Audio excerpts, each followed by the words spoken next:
os significados bíblicos e teológicos da nossa fé. E essa última parte são alguns apontamentos que podem cooperar para a nossa ação evangelizadora. E a imagem que nós temos que ter em nossa consciência é a imagem de casa. Por exemplo, acredito que eu voltei o slide.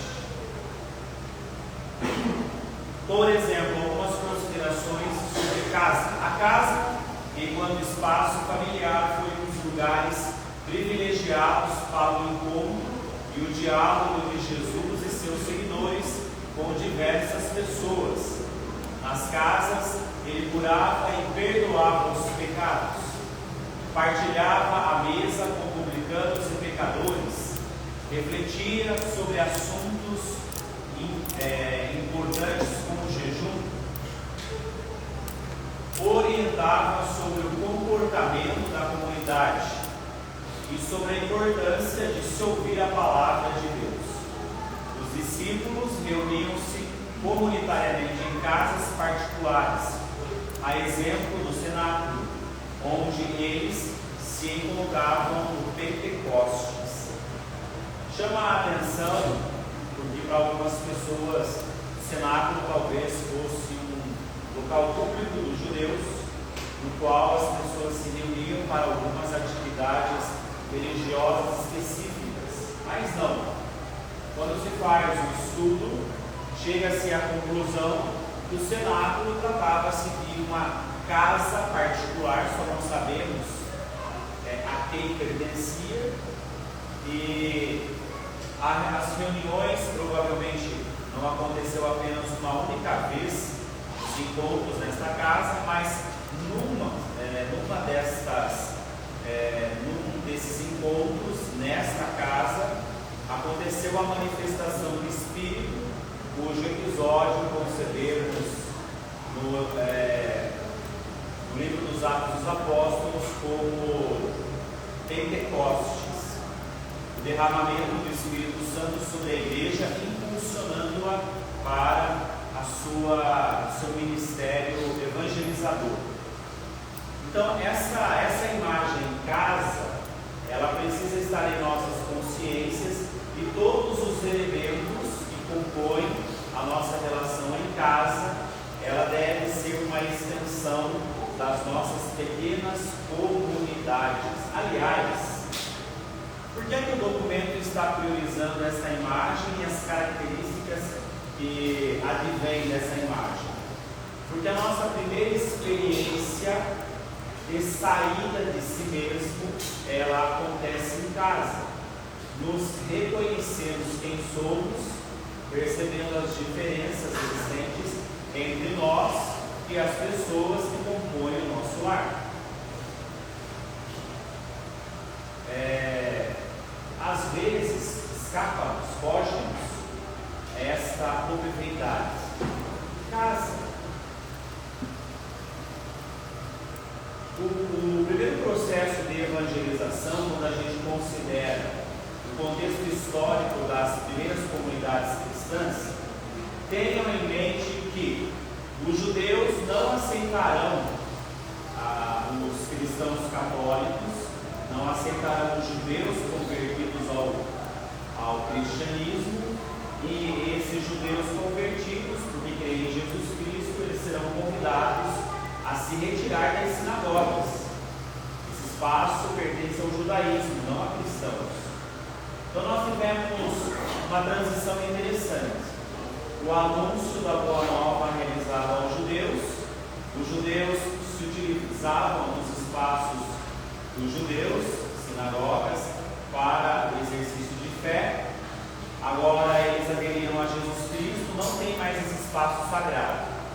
E o Império Romano inicia uma perseguição, porque foram ocorrendo as sucessões de Césares. E aí a turbulência do Império Romano fez com que, sendo os judeus hostis aos cristãos, sendo o Império Romano hostis, aqui no caso todo o Império hostil aos cristãos, eles começam a se reunir às escondidas nos cemitérios, chama, usando uma palavra da época, nas catacumbas. Só depois desse período que nós teremos algumas expressões dos encontros sendo realizados em casas. Até começarem a se construir grandes igrejas católicas, ou você pensou que a gente começou a construir grandes catedrais? Esqueça, querido, nós começamos em casa. E curiosamente, quando nós estamos, ontem vocês falaram a respeito dessas experiências, ontem quando nós estávamos refletindo a respeito de criatividade para evangelizar, vocês disseram que aproveitam o mês de outubro, que é mês missionário, para evangelizar. Fazem isso não só através do movimento de Emaús, mas também através das paróquias e comunidades. Vocês visitam o que? Igrejas? Não, casas? Percebem? A questão é que nós fomos com a construção de comunidades, com a construção de igreja, nós fomos perdendo esta referência. E aí a orientação é: retornemos a ela, porque nada impede que a gente faça aí uma estratégia que considere casas para a nossa atuação evangelizadora. O que impede que um encontro de Emaús se realize na casa de jovens afastados? Nada. Absolutamente nada. Entende? Casa aqui é uma grande referência. Olha lá, desapareceu. Aqui mesmo? Aqui?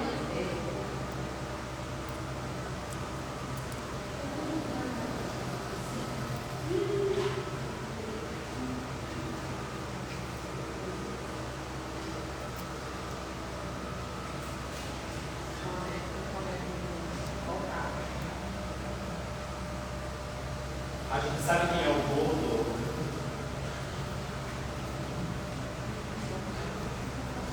O meu computador ele só funciona na minha mão.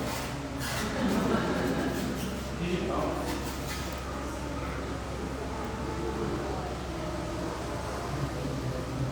Enquanto a gente vai recuperando ali os slides, vamos fazer um exercício de memória. E aí nós vamos encontrar 4 formas de compreender a casa. Uma que chama bastante a minha atenção é que a casa precisa ser um espaço de oração. E quando nós falamos casa, podemos usar a nossa própria vida como metáfora. A minha vida é uma casa no qual eu me recolho interiormente para realizar as minhas orações. E oração, com todo o seu significado amplo, porque oração para nós cristãos católicos possui um significado muito amplo, considere oração como diálogo com Deus, diálogo permanente com Deus, mergulhando a minha vida nesse mistério maravilhoso que é a sua presença na minha caminhada de vida. Essa imagem também ela não pode deixar de existir. Nós nos reunimos na casa para as orações, mas também nos recolhemos no nosso interior, considerando o nosso interior uma casa na qual a nossa intimidade com Deus ela deve ser crescente. E aí algumas perguntas vão surgindo, como por exemplo, quando eu estou em casa, qual é o tempo de fato dedicado à oração? Esse diálogo que tende a tornar Deus cada vez mais íntimo da minha vida. Essa é uma das expressões mais usadas hoje para se compreender oração. Muito mais do que petições, no caso, muito mais do que pedidos e muito mais do que agradecimentos. Oração é um diálogo sincero com Deus. E nesse diálogo nós vamos nos tornando íntimos de Deus. E queridos, diálogo é diálogo. Quando nós pegamos a formalidade das orações da igreja, é interessante. Tem um livro chamado Oração Universal, em qual a igreja estabelece uma estrutura muito bem elaborada, por sinal, para as preces proclamadas durante os sacramentos, seja o sacramento do matrimônio, seja o sacramento da Eucaristia, o sacramento da unção dos enfermos, não importa, há uma estrutura. E a estrutura é a seguinte: uma afirmação, geralmente com referência bíblica, doutrinal, e aí a petição ou a gratidão. Vamos dar como exemplo, na formalidade das orações da igreja. Senhor, que sois o caminho, a verdade e a vida, olhai para o movimento de Emaús, concede-nos a graça de se manter em vosso caminho, anunciar a plenitude da vossa vida, e que a vossa verdade esteja sempre em nossas ações e em nossa proclamação. Rezemos. Essa é uma estrutura formal, mas aqui nós encontraremos afirmações interessantes. Para além desse rigor formal, comunicar-se com Deus precisa ser assim: oh Deus, hoje a coisa está difícil, estou enfrentando situações que estão exigindo bastante de mim, preciso da vossa graça, porque senão eu serei sucumbido. Está acontecendo isso na minha vida, isso na minha vida, isso na minha vida. Isso é intimidade. Nós não estamos prescindindo do rigor formal proposto pela igreja, mas nós recebemos orientações que nos levam, nos convocam para irmos também. Sermos íntimos de Deus significa dialogar com Ele de maneira sincera. Agora, acho que a gente pulou muito, né? Porque ficar apertando o botão. Vamos ver se a gente encontra aqui onde a gente estava.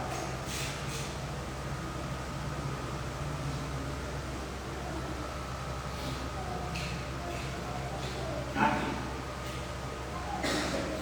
A gente parou no cenáculo, numa casa geralmente reunia-se um pequeno grupo dos que procuravam escutar o chamado do Senhor e responder pela vivência da comunhão e da missão. Entre os primeiros cristãos, a experiência da igreja na casa implicava um conjunto de relações para além dos laços familiares das casas tradicionais. A igreja nas casas garantia um senso de pertença à família de Deus. Aí aqui começam a surgir conceitos interessantes. Em geral, concebemos que o pai e a mãe geram filhos e o meu irmão é aquele que foi gerado, minha irmã é aquela que foi gerada pelo meu pai e pela minha mãe. O que significa que o nosso parentesco é consanguíneo. Nessa fase bíblica, e ali estão os textos elencados, nós iniciamos uma nova fase relacional da vida de fé entre os cristãos. Eu começo a considerar aquele que tem fé em Jesus Cristo como meu irmão, como a minha irmã. A relação passa por um salto qualitativo. Eu posso ter os meus irmãos consanguíneos, aqueles que foram gerados pelo mesmo pai e pela mesma mãe. Mas quando estamos reunidos em casa, vivendo a fé, a nossa relação precisa mudar de significado. Aquele que cria comigo também é meu irmão e minha irmã. Foi nesse período. Mas então nem sempre os cristãos se consideraram irmãos uns dos outros. Quando nós buscamos historicamente os relatos dos evangelhos, nós perceberemos que nem sempre havia essa compreensão. Ela foi sendo adquirida. E é claro que na base da mudança está o próprio Jesus Cristo. Aliás, a relação seguindo Jesus Cristo, segundo o Evangelho de João, é interessante. Já não vos chamo servos. Isso significa na prática que Jesus aceitava ser o senhorio daqueles homens, na medida em que eles aceitavam ser os seus servos. Somente que em um determinado momento, encontraremos isso lá na última ceia do Senhor, no Evangelho segundo João, uma frase interessante do Senhor: já não vos chamo servos, mas amigos. E essa expressão, ela vem sofrendo uma evolução, inclusive nas cartas de Paulo. Ele, quando redige essas cartas, chama os membros da comunidade de irmãos em Cristo. Servos, amigos, irmãos em Cristo. Tudo dentro de uma relação familiar, cuja casa é a referência. Muito bem, queridos irmãos e irmãs, e aí a gente avança e começa a perceber que casas naquela cultura, a característica das casas naquela cultura, fosse convertida pelo amor numa ordem fraterna, com participação ativa das mulheres e cuidado especial para com os membros mais fracos e pobres. Começa a despontar aqui a nossa preocupação com a casa, o lugar de caridade, onde o pão é partilhado. Veja só, mesa com todos os batizados se estabelecia num novo estilo de vida marcado pelo seguimento de Cristo. A hospitalidade era aberta também a pecadores e pagãos. Vamos lá? Judeus que acreditam em Jesus Cristo não podem mais ir à sinagoga. O Império Romano persegue os cristãos, não há espaço social. Somos relegados aos cemitérios e às catacumbas. Na continuidade do processo, as casas se abrem como local, espaço para nos encontrarmos e vivermos a fé através das orações. E esse espaço vai ganhando cada vez mais adesão, aonde até mesmo pecadores e pagãos são bem-vindos, desde que estejam disponíveis ao seguimento de Jesus Cristo. Tentem imaginar a gente fazendo um encontro de Emaús na casa dos afastados, aonde a única exigência que nós faremos, a única solicitação que nós faremos àquela família do jovem afastado é que ele faça o convite para o vizinho da direita, da esquerda, da frente, atrás, se for perto, de cima, de baixo, não importa, todas as pessoas são bem-vindas e devem receber um gentil convite da gente. Todos são bem-vindos. Não existe porta fechada. As portas estão sempre abertas e escancaradas. Sempre. É por isso que esse estilo de igreja conflita com toda a reflexão feita ontem, quando nós identificamos na cultura o fechamento. Enquanto a cultura se fecha, o seguimento de Jesus Cristo ele faz com que a gente escancare a vida e até a porta da própria casa. E aqui casa literalmente.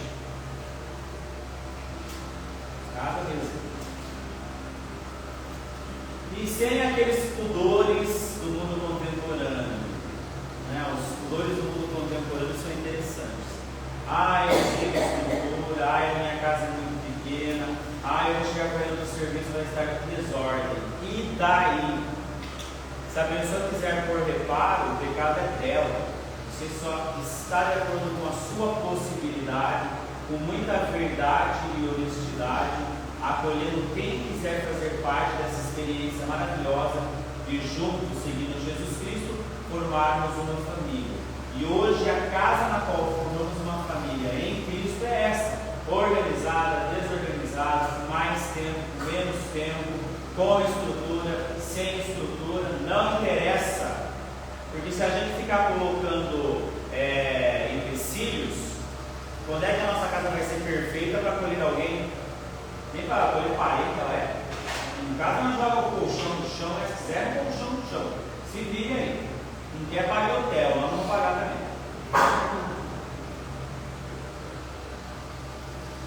Queridos, quando não existe o ideal, nós trabalhamos com o que tem, com o real. Senão a vida inteira nós nos furtaremos. A gente começou lá no primeiro dia falando, não nos furtamos da nossa responsabilidade evangelizadora.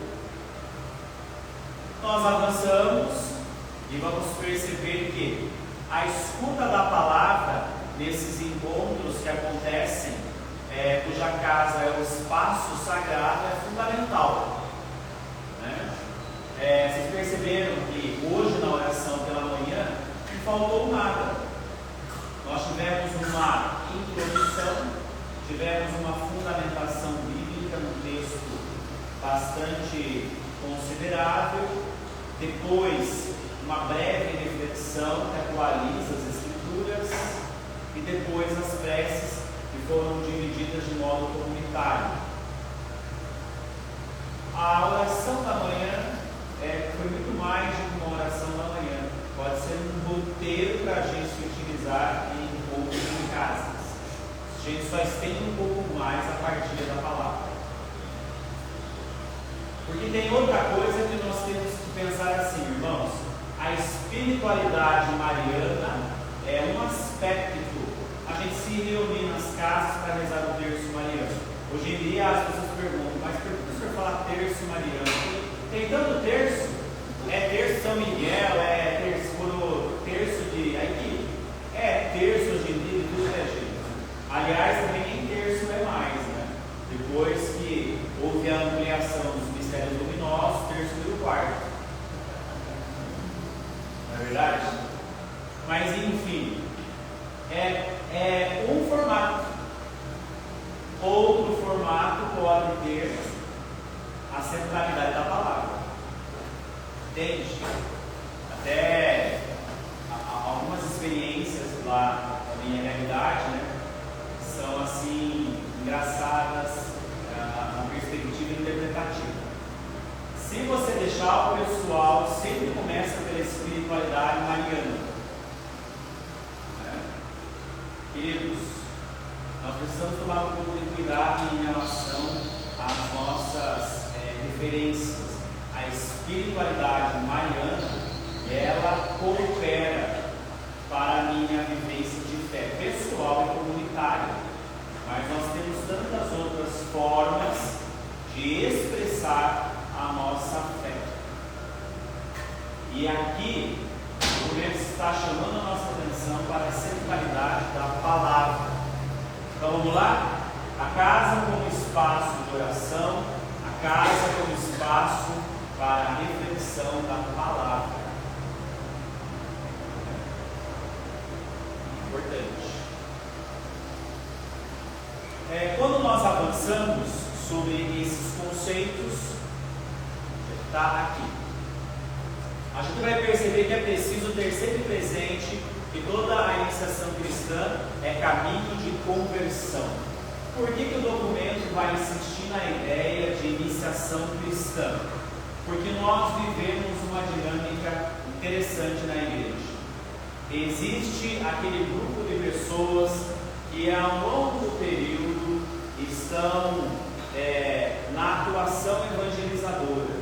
E existem aquelas pessoas que estão sempre chegando.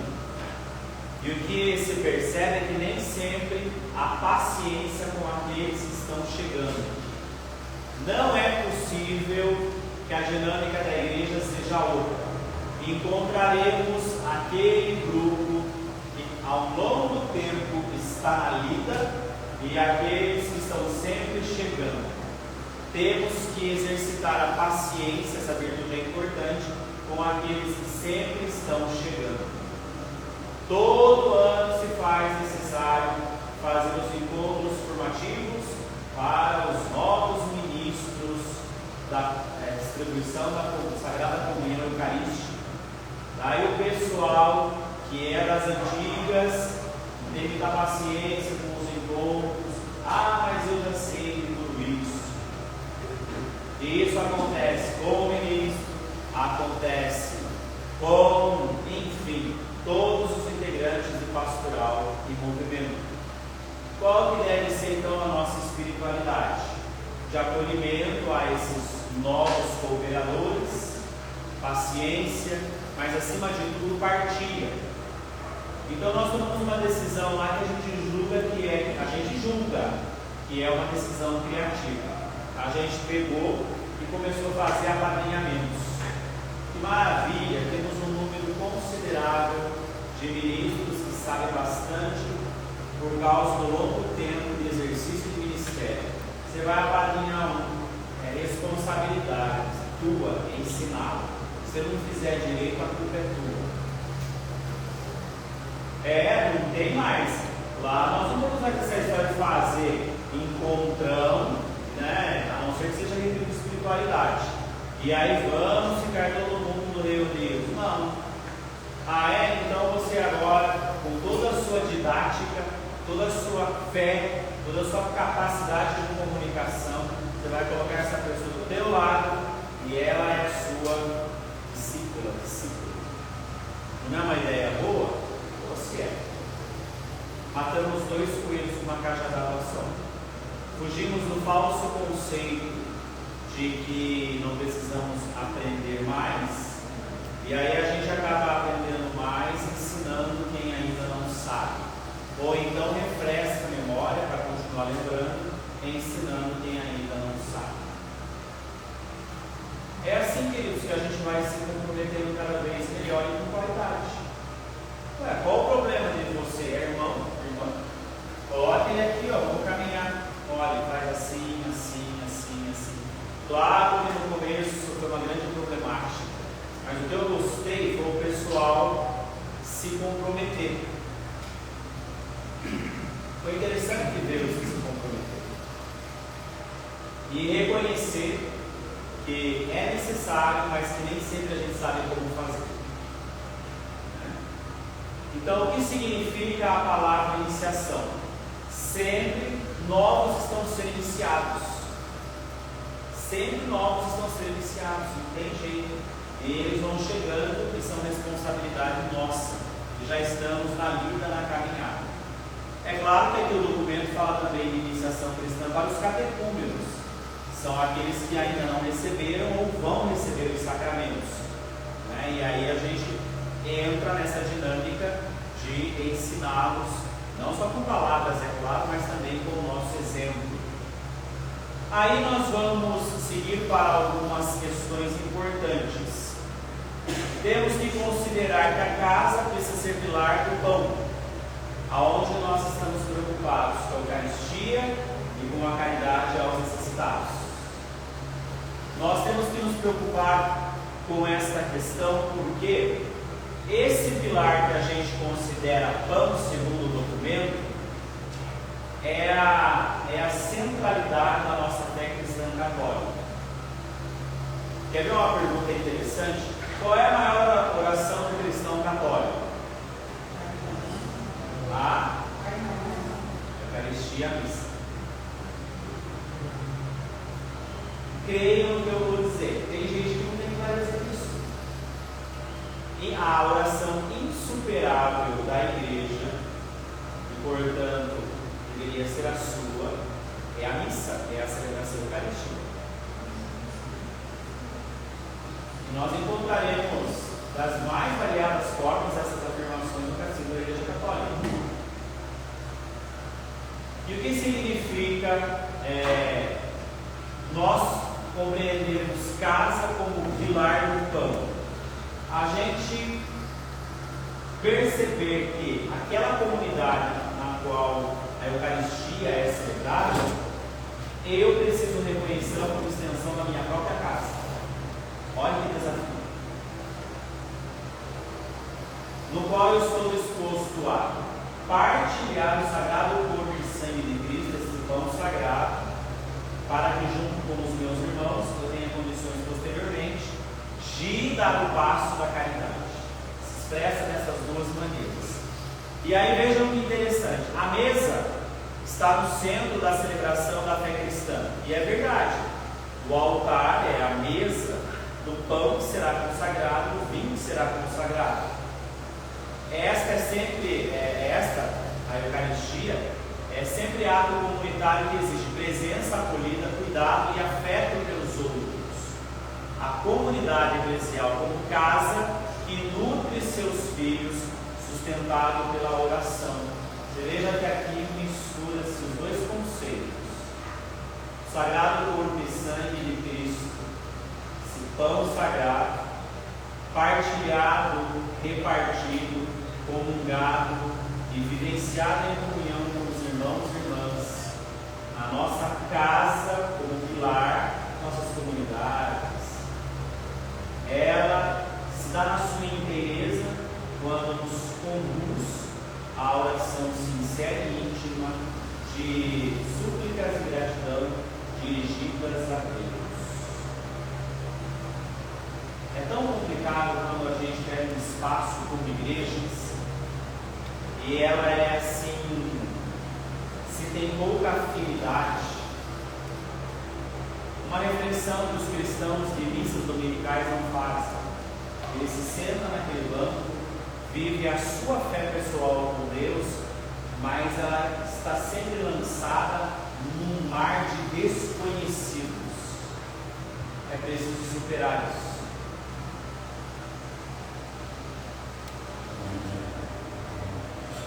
Não se interessa pela comunidade, pelas suas atividades, não quer nem saber quem está do lado. Existem cristãos de missas dominicais e se você perguntar para ele assim, quem é que ele conhece na comunidade, talvez não passe de uma palma de mão. Não é dessa forma que nós estamos sendo orientados pela igreja. Quem está celebrando a fé comigo não pode ser um mar de pessoas anônimas. Essas pessoas têm nome, histórias, creem em Jesus Cristo. E quanto mais eu for para a comunidade e reconhecer as pessoas, tanto mais eu estarei vivenciando o que minha fé cristã católica exige. Essas dimensões, mesa como centralidade, partilha da vivência da fé em Cristo, partilha da Eucaristia, escuta atenta da palavra, orações dirigidas através de súplicas e gratidão e intimidade com Deus, para que a gente seja de fato um verdadeiro seguimento da pessoa de nosso Senhor Jesus Cristo. Eu sei que não é simples, mas nós precisamos começar a levar em consideração essas questões. Ontem nós conversávamos aqui com algumas jovenzinhas, né? Principalmente que veio de Minas, e ela disse que ao chegar aqui para estudar, né, na faculdade, num primeiro momento ela não percebeu toda a movimentação evangelizadora. Essa percepção foi vindo com o tempo. Mas é claro que como cristã ela procurou uma igreja, claro que como cristã ela procurou uma comunidade para viver a sua fé, e aos poucos conheceu pessoas que hoje a trouxeram para o movimento de Emaús, né? Mas eu vou lhes dizer qual deveria ter sido esse caminho ideal. No exato momento em que ela disse lá na sua cidade em Minas, deveria para residir, para estudar nesta cidade, os cristãos católicos daquela comunidade deveriam ter entrado em contato com os cristãos católicos desta comunidade e deveria ter sido feita uma ação do seja bem-vindo a ela.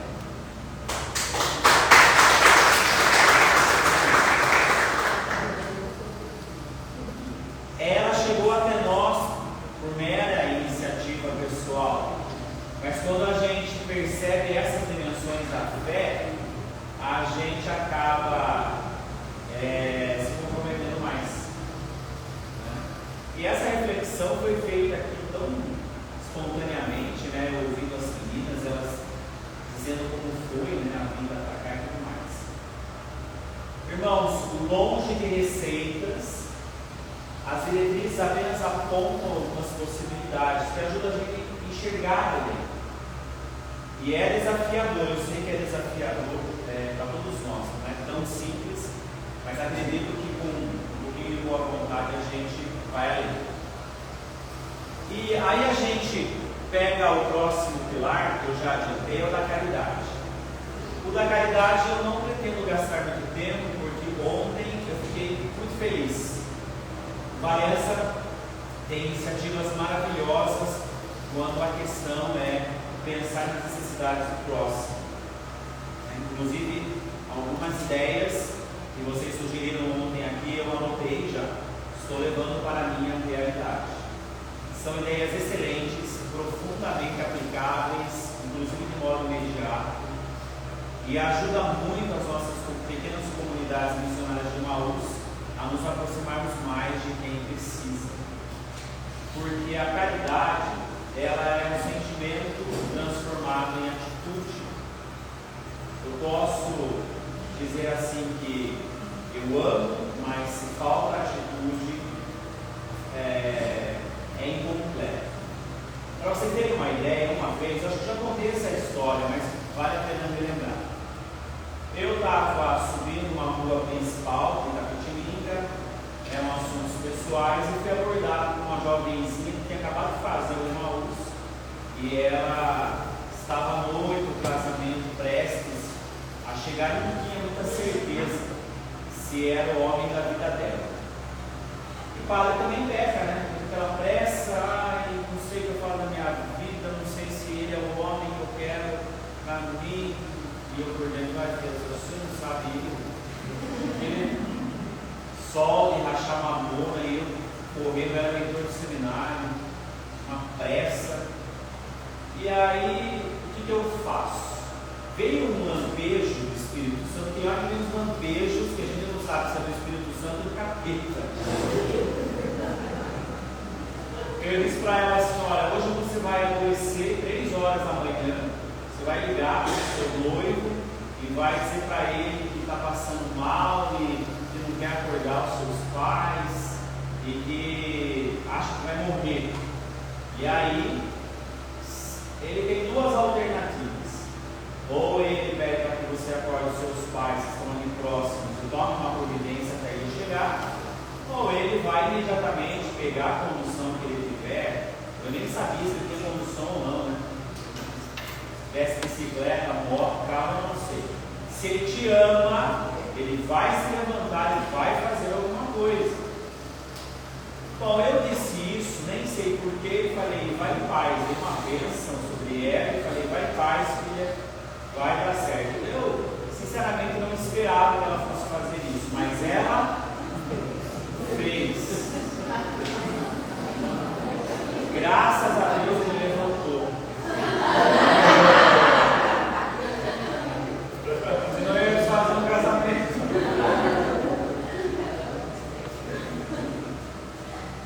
Aí ela ligou para mim feliz da idade, padre, ele é o homem da minha vida. Que bom, filho. Aí ela se casou e nós nos encontramos na catedral, sabe? Eu não conhecia. Aí ela falou: ô padre, como vai esse noivo? Tudo bem? Eu me lembrava da história que ia passar alguns anos. Eu lembro e tal. Então, olha, a gente se casou, daí eu pensei: o senhor que mandou ela me dizer?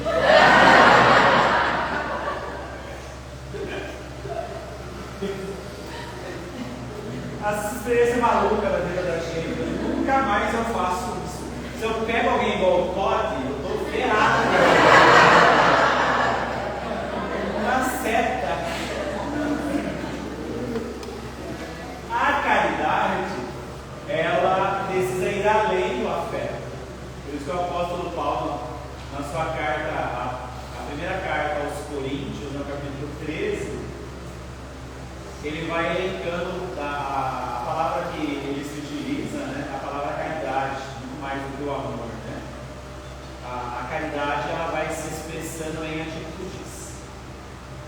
A caridade, o amor, que se transformar em caridade, que são atitudes. É elas que comprovam de fato que nós sentimos pelo próximo. Então a caridade vai ganhando força, também torna-se um pilar. E aí nós avançamos, irmãos, nessa compreensão, e veja que interessante: sem caridade a oração não pode ser considerada cristã. A igreja reza em sua liturgia, dirigindo-se ao Pai, recordando que Jesus sempre se mostrou cheio de misericórdia pelos pequenos e pobres. Porque na realidade, os que mais recorriam a Jesus Cristo eram os pobres, os pequenos. Mas e as outras categorias? Também a gente encontrará. Mas os desvalidos, quando não encontram mais em meio aos homens e mulheres esperança para transformar a pura realidade de suas vidas, eles recorrem a Deus. Já perceberam como são as pessoas mais simples? Está tudo indo de mal a pior, mas Deus não sai da consciência nem do coração.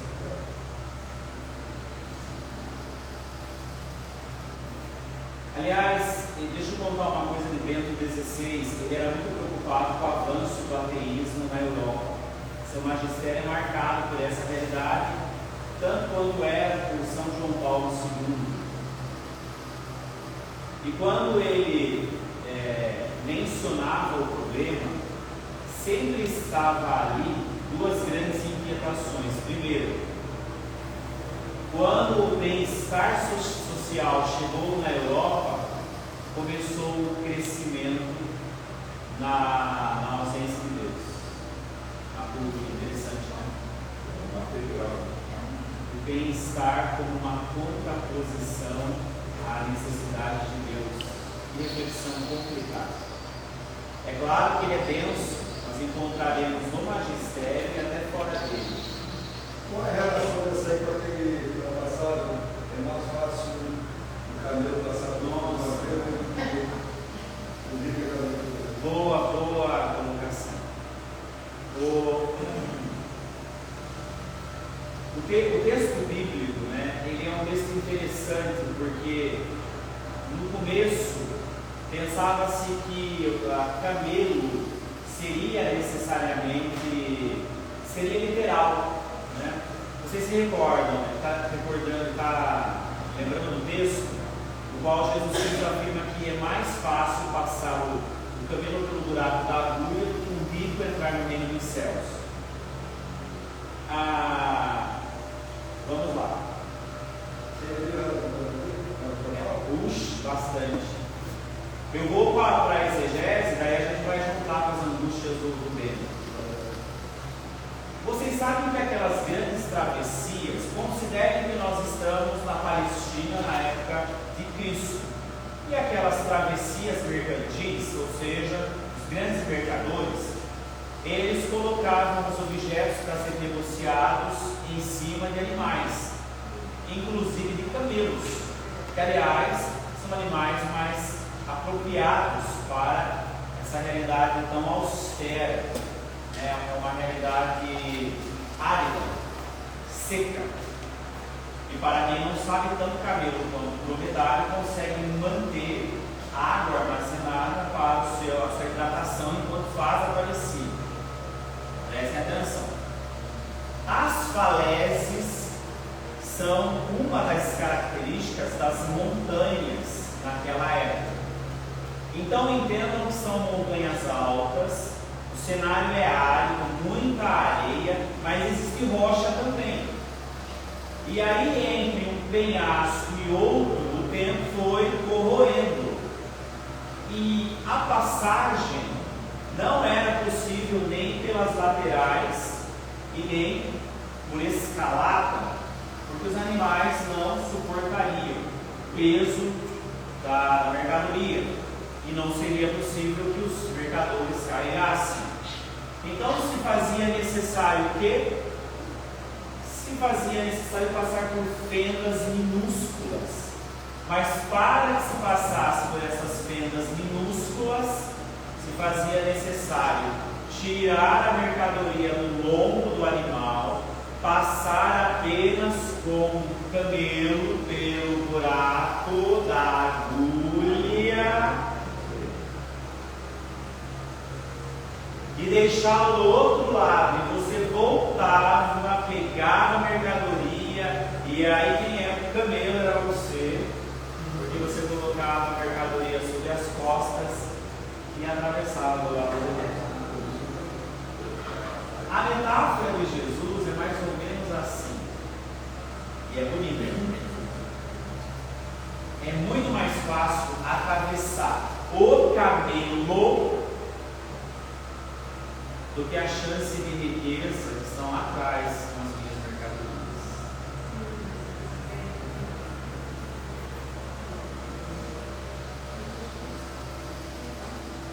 acúmulo.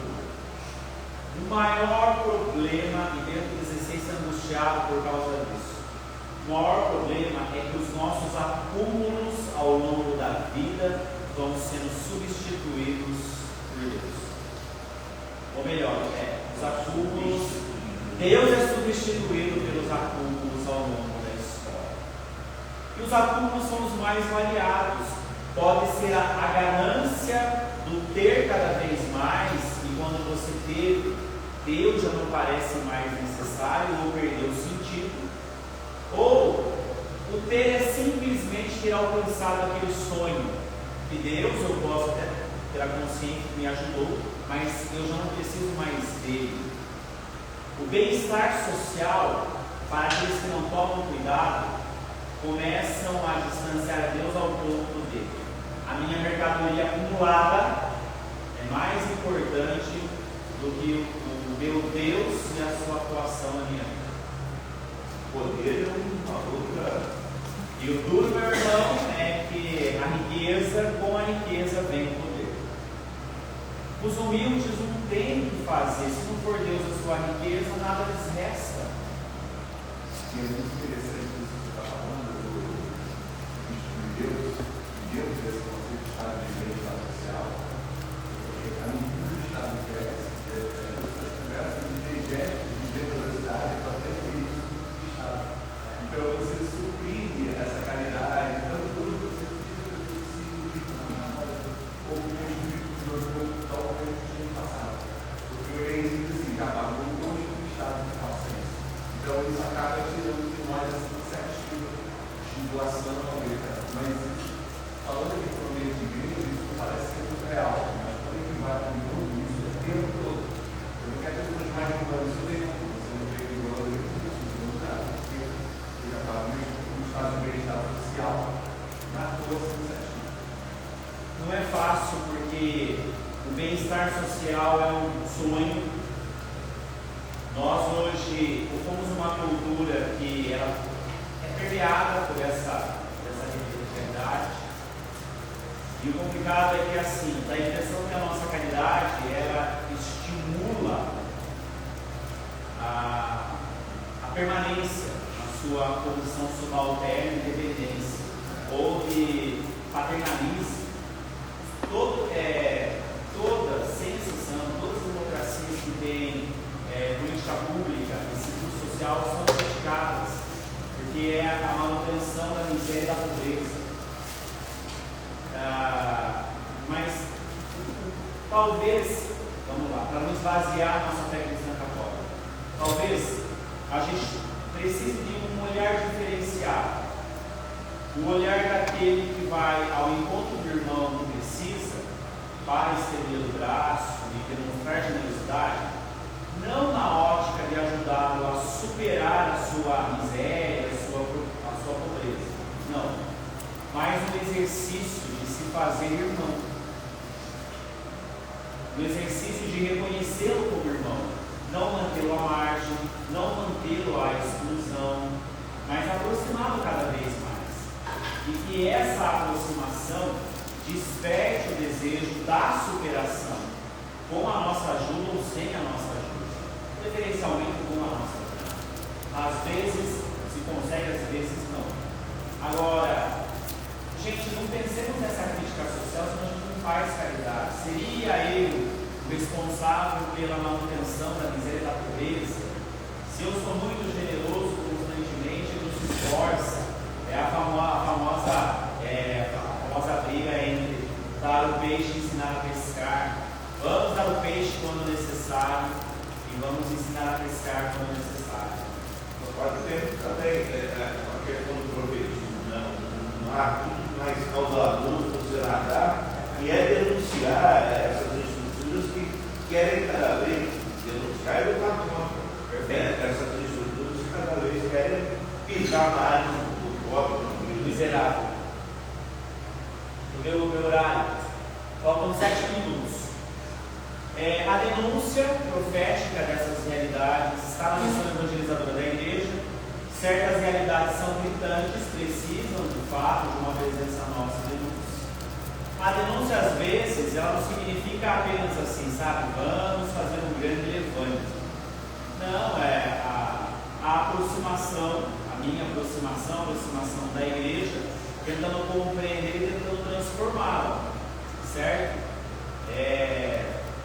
Nada assim de coisas muito beligerantes. É isso, exatamente. Às vezes há um olhar assim meio preconceituoso em relação à estação profética da igreja. Mas Jesus, como profeta tão simples, seu movimento é ajudar quem precisava, de acordo com as possibilidades. Nós fazendo assim faz uma diferença tremenda também, né? E aí, para a gente ir amarrando, tem mais um pilar que é da ação missionária. E a ação missionária a gente já refletiu bastante hoje. Só quero chamar a atenção para a ação missionária no seguinte aspecto. Queridos, a igreja toda ela é missionária e os ministérios estão aí para que a gente possa vivenciá-los. Cantar o salmo na missa missão, visitar os empobrecidos para ajudá-los na missão, levar de porta em porta no mês missionário a palavra de Deus é missão. A missão, ela está em todo o conjunto da igreja. Não sejamos assim estanques. Quando se fala de missão, dá a impressão que missão é a gente sempre saindo para lá e para cá para anunciar o Evangelho. Não, a missão ela permeia toda a igreja. Toda a igreja. Entende? O que nós estamos fazendo aqui é missão. Todo o calendário que vocês tentaram cumprir ao longo do ano é missão. Aí já percebi, conversando com alguns, que o calendário vai ser imenso, por causa das comemorações dos 100 anos da Diocese de Valença. Então a caminhada ela é intensa. E o que mais? E a gente não se esquecer que nas limitações o Senhor estará conosco. Depois tem algumas fundamentações bíblicas ali no texto, a respeito dessa ação evangelizadora. Não devemos ter. Qual slide você está? Contemplar o Cristo sofredor. Peraí. Aqui não. Já do papel de cabelo. Acho que está para frente, não pega. Mas espera aí um pouquinho, irmão. Isso vai ficar para vocês. Tudo. É pro grupo, né? Não, pera aí um pouquinho. Vamos lá, vamos achar. Contemplar, começa a contemplar a primeira palavra. A primeira palavra?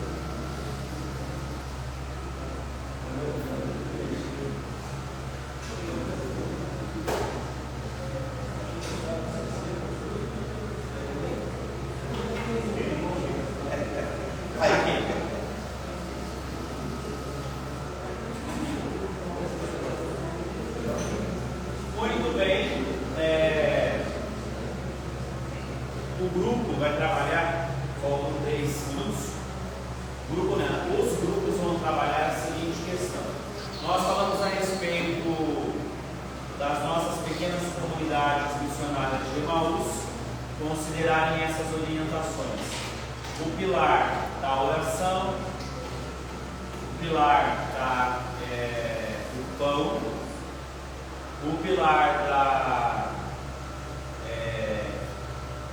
caridade e o pilar da missão.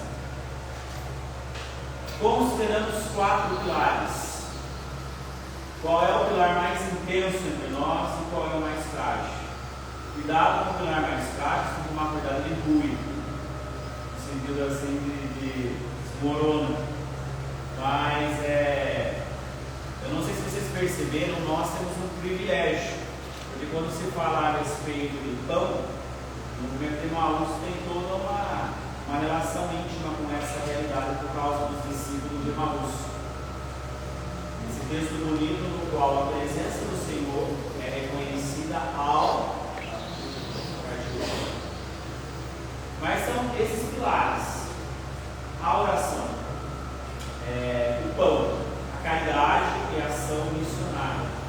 pilares que sustentam a casa. Qual é o pilar mais, quais são os pilares mais sólidos, consistentes, que estão sendo bem trabalhados pelas nossas pequenas comunidades missionárias de Maús, e qual ainda é o mais frágil? Precisaria um pouco mais de atenção. Entre os 4 pilares, quais são os mais resistentes e quais são os mais frágeis em nossas comunidades?